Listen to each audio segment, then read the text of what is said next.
The Syntax of Things by Arisha. Chapter 13. Wisdom. Pursuances. You should be in bed. Severus's voice was drenched in bitterness, but that was to be expected. He suppressed a yawn as he stood, and was immediately shocked at the sight of the sun rising somewhere outside the window. Severus should be in bed, too. I figured, Potter said. But it's already morning, isn't it? Besides, my bed is awful. I bet the mattress has bricks on it. Or spikes. He brought his knees up to his chest and hugged them, offering a soft smile. Carried away by the thought of throwing the couch Potter was occupying in the trash and saving himself from this pest, Severus spelled the brandy bottle back to its place. It flew to the far end of the room and clanked against the wall before landing down. Why do you drink so much? Because it was summer. Because he was here, when at Hogwarts he wasn't allowed to drink. Something about staff regulations and professionalism, and Dumbledore keeping all the alcohol to himself. Because. Isn't it bad for you? More than matter? Hardly. He chose to respond with a non-committal grunt, deciding to carry on with nonchalance towards the personal questions he was constantly attacked with. Were he not shocked by the fact that Potter was suddenly interested in Severus's existence, he might have found it amusing. He didn't. Yet the guilty pleasure of intimidating the boy was far too good to repress. Sometimes he'd like to give Potter a fright he'd remember for the rest of his life, something to remind him of his place and finally hurt his raving pride. Then again, others had gotten there first. I could use a drink too, I think. Naturally. I should probably help you destroy yourself even further then. Yeah, well, if I drink on my own volition, it's not your problem, is it? Can I?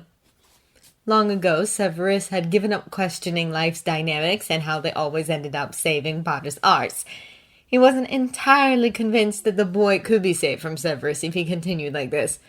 Patience, Dumbledore had said. Patience, indeed. You can, you may not, and I'm well aware of my stock, so don't even think of trying to steal from me. You might find yourself regretting it. Painfully. Potter rolled his eyes. You could have just said no. Severus grunted. I wasn't aware that you knew the meaning of the word. That look again! Why? He was aware by now that Potter's mood was mysteriously flexible. It shifted from blue to ecstatic and then back to blue. The reason was never clear to Severus. The boy was confusing him, dreadfully so. The corner of Potter's mouth quirked upwards. You know, sometimes you look at me as though I've grown a second head. It's odd. Severus shrugged off a nostalgic longing for the days when he could scare Potter away with a single glare. He nearly sneered, but he stopped himself just in time. It was wiser to pretend he wasn't listening. He placed his book back in the bookshelf, and suddenly he was angry. You don't need a second head to make people look at you. Your bloated ego is rather enough. But I wouldn't expect you to be anything else but your father's son, so to speak. Right. Don't you ever get tired of being miserable? Do you want me to give you a pat on the back, or do you want me to tell you the truth? Potter shrugged and bit his lip, as he always did. It doesn't matter what you call it. You just seem so calm when you read. It's a pity you don't loosen up more often. Deep rage flashed before Severus's eyes, and he inwardly damned himself for it, and then damned himself for not locking the boy in his room indeed. Once he had calmed himself sufficiently, he spoke. I appreciate your approval. He collapsed back to his armchair and sighed. Potter snorted. I thought you would. For fuck's sake, the I demand that you show me respect that was tingling the tip of Severus's tongue never came out. Secretly applauding himself for letting it go, he decided to go to bed, ignore him, pretend he doesn't exist. All the more infuriating was the fact that Potter never thought twice before attempting to chat him up anymore. It was all coming natural. The perception of thinking of Potter as thick now failed to seem profound. Not that the boy was clever, but if he could get away with irking Severus so often, he was certainly not entirely inane. And now he was troubled too. Is it true that I behave like my dad? Or do I just remind you of him because you knew each other? I'm sure that you've been told of your similarities before. You share the same contempt for manners as much as you share the same hair color. That's not true. I'd never, I'd never do that. What he did to you, I'd never do that. I don't know why he did. Another charming declaration of nobility coming from someone who did not know what he was talking about. Why he did. Why wouldn't he? It was Severus's bloody spell. Severus had used it on James first. He should have known that asking for trouble would finally cause it, but continuing the vendetta with the disgustingly spoiled Gryffindor boy was too good to stop. Snape? Professor Snape, Potter.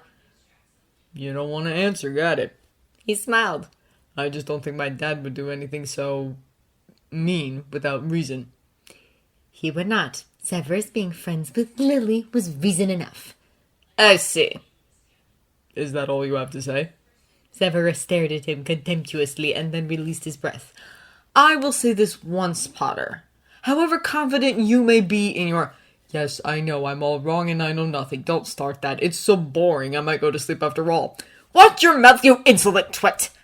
Potter threw himself back on the cushions and covered his face with his hands. He snorted at something Severus couldn't quite grasp and was most certainly not interested in. There was nothing funny for him to snort at, and if he insisted on this insomniac marathon, Severus would have to eventually drug him. It was a wonder how he had managed to survive this far. You hating my dad? It's meaningless, you know. Potter mumbled, his hand still on his face. All those who died, it wasn't part of a plan. It just happened. My parents weren't special. They were just people. And they were murdered, and that's all. Sirius too.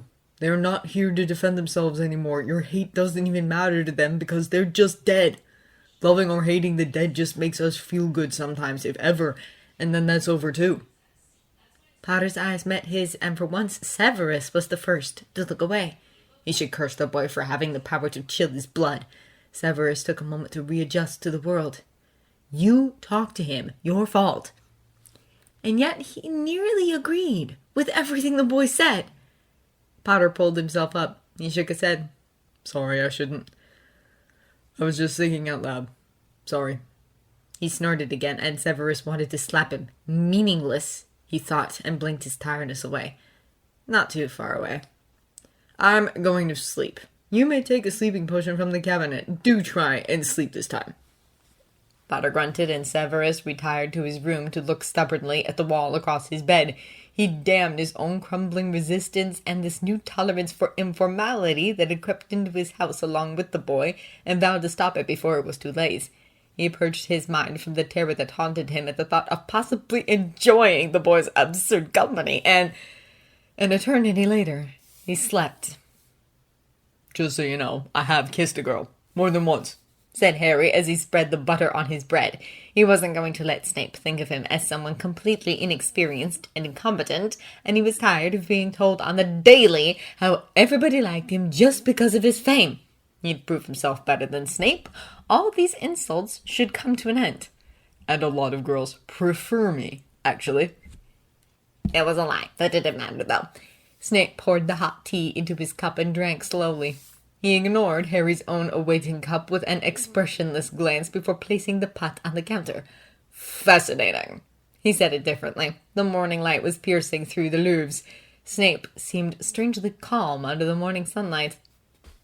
Harry wanted a reaction. Cho Chang was in love with me, he blurted out. Cho Chang, Snape repeated, as though trying to remember who she was. And suddenly Harry was insecure again. No, she was. Like, everyone knows that. She really liked me, and I have kissed her. Poor girl. No, why? I was good at it, I suppose. I hope so. Even though she was mourning Cedric, and she was feeling pretty bad the whole time for going out with Harry, Harry had all but messed that up. Not that he'd been too comfortable with the situation himself. He could hardly bear the constant reminder of how Cedric would be the one she'd be in love with if Harry had died instead. She was having a rough time, he said carefully. Something was just missing. She was crying a lot. Then there were certainly many things missing. The timing was wrong, or maybe she just wasn't my type. Maybe that was it. He spat irritably. He thought about the magazine under his pillow and how it completely failed to excite him. Maybe he didn't have a type yet. And what do you know about girls? Harry asked, realizing too late that they were having the wrong conversation. You'd be surprised. Snape took a sip and avoided Harry's gaze for a moment.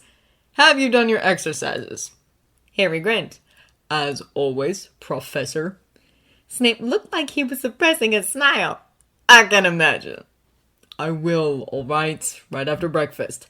After breakfast, you will be pestering me until nighttime. And then you will wait for me to go to sleep so you can delve into my books and scrolls. Be honest, Potter. I delve into your books and scrolls during the daytime too, actually. The light helps. Snape didn't reply, but Harry laughed. It was odd, really, how Snape could not always frighten him with that glare anymore. Deep down, he was just another man doomed to be a teacher, and somehow that came as a surprise every time. What happened to your habit of relying solely on biscuits for your nourishment? I've eaten them all, Harry said. His response was apparently not an appealing one to Snape, who scrunched his face slightly and checked his watch. I'll go to the grocery store soon. You may come. Why am I never allowed outside without you? Because. Because what? Snape ignored him. Harry bit on his bread, stubbornly. Idly pacing through the store aisles, Harry eyed Snape from a distance and saw him fill his basket with supplies. Harry hadn't bothered with a basket this time. With his hands into his hoodie's front pocket, he observed the random sauces and spices on the shelves, biting anxiously on his lower lip in suspense for what he was about to do. When Snape disappeared behind the tall fridges, Harry approached the newspaper's bench and stood still, pretending to browse through the numerous Muggle newspapers. Then, quickly going over the porn covers right behind them, he found an issue with a quite different headline and a half-naked man posed on the front cover. Taking a determined look around, Harry rolled up the issue and shoved it hurriedly into his pocket. Putting his hands back in place, he took a moment to regain his composure, calm his burning face, and keep himself from fleeing. When he made sure that no one had seen him, he went back to Snape.